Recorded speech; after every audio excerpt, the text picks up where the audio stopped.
Who doesn't love the classic 80s rock vibe, right? I'll show you how to recreate that sound easily using plugins from MeldaProduction and United Plugins. We'll go through the mix setup, the key processing tricks, and I also show you how to give your track that punchy, wide, and slightly polished analog feel. So without further ado, let's jump straight into the project and see how it's done. Let's take a listen to the song we'll be working on today.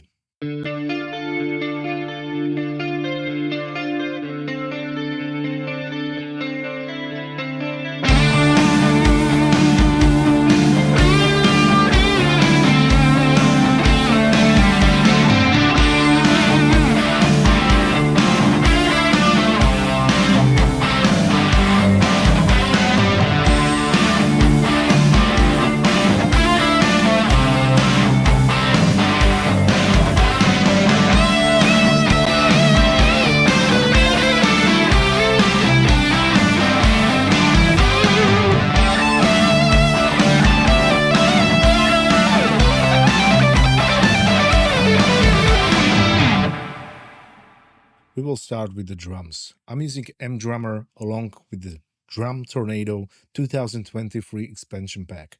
It's a beautifully recorded library from Svarov studio in Czech Republic. For this track, I have chosen the Ludwig 80's leather rock kit. When it comes to drum processing, one of the key elements of the classic 80s sound is the gated reverb, made famous by Phil Collins. That's what gives the drums that huge, punchy character we all recognize.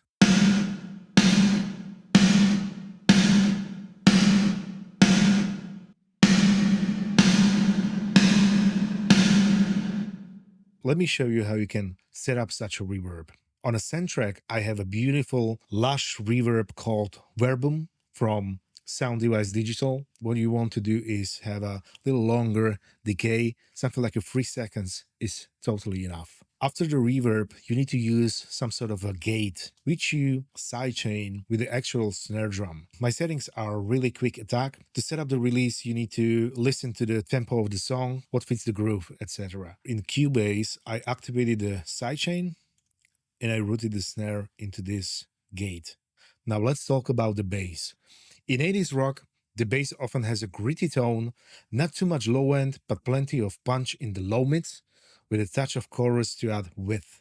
It's all about the mid-range, since that's where most of the drive and energy sit, right in the center of the mix. Let's take a listen to the bass track.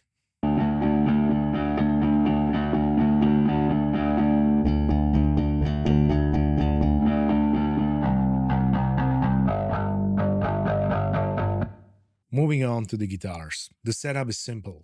Start with a gritty amp like the classic Marshall JCM800, which I have emulated here using the Electrum plugin. The tone itself isn't complicated, but the chorus effect is what really defines that 80s character. It's an absolute must.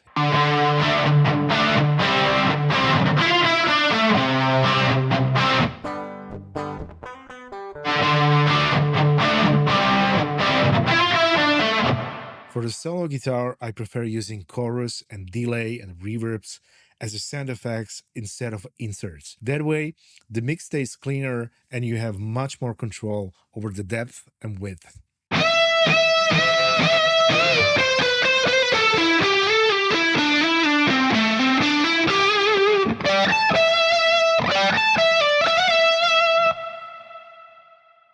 Finally, for the clean guitars, go for a very clean amp, almost DI sounding, with just a touch of chorus, delay, and reverb. All of these tones are super easy to create with Electrum.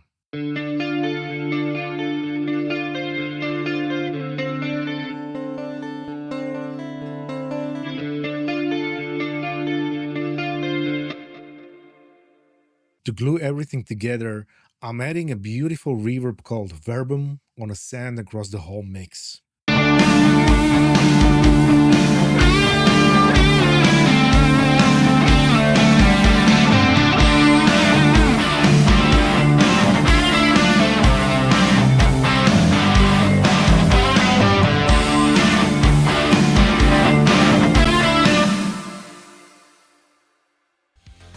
That's how you can recreate that iconic 80s rock sound using just a few plugins from MeldaProduction and United Plugins. It's all about getting the right balance between grit, space, and width. Drums with gated reverb, a punchy mid-range bass, wide chorus guitars, and that final touch of rich reverb gluing it all together. I hope this gave you some ideas for your own mixes. If you enjoyed the video, give it a like, and if you want to see more tutorials about mixing, mastering, and plugin workflows, don't forget to subscribe and turn on the notifications. Thanks for watching, and I'll see you in the next one.